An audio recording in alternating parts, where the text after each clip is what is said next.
Hello guys, ito nga pala ang inyong Ate G na 2 years and 3 months na dialysis patient.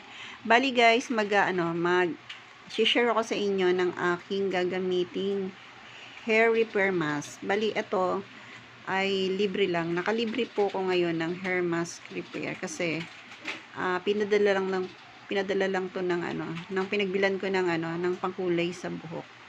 So yun, ito nga siya at napakalaki nga. Kaya nakakatipid na naman ang inyong Ate G. Dahil nakalibre na naman tayo.